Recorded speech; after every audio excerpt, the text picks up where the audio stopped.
Mercredi, devant un grand nombre de personnes qui s'étaient rassemblées au mémorandum des opérations glorieuses de Fatul Mobin dans la zone opérationnelle militaire de Dasht Abbas, plaine d'Abbas au sud de l'Iran, l'honorable Ayatollah Khamenei, guide suprême de la révolution islamique, a estimé la compétence, la puissance et l'influence de la nation iranienne au sein du monde de l'islam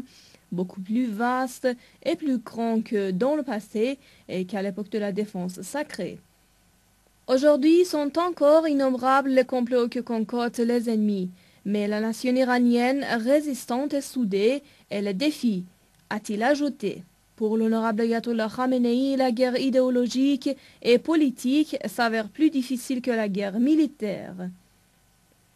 La nation iranienne a prouvé que, sur le champ de bataille politico-sécuritaire, sa perspicacité et sa résistance ne sont pas moins que celles à l'époque de la guerre Manu Militari, a réitéré le guide suprême de la révolution islamique avant de rappeler l'impératif de l'application de la devise de double volonté et de double travail sur tous les plans.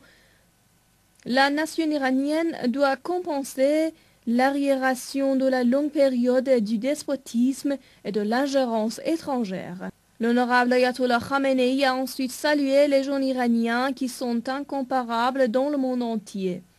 Grâce au Seigneur le Très-Haut, nos jeunes verront le jour où l'Iran retrouvera la place que mérite l'Iran islamique et la grande nation iranienne sur les plans scientifiques, technologiques et politiques, et le jour où il pèsera de tout son poids sur l'échiquier international, a réitéré le guide suprême de la révolution islamique avant de rassurer que, si la jeune génération iranienne d'aujourd'hui vivait-elle à l'époque de la défense sacrée, elle se présenterait avec la même volonté sur le champ de bataille. Aujourd'hui aussi, ces mêmes jeunes ont démontré leur endurance et leur persévérance sur les scènes de la science et de la politique, du travail et de clairvoyance ainsi que de solidarité nationale, a rappelé l'honorable Ayatollah Khamenei.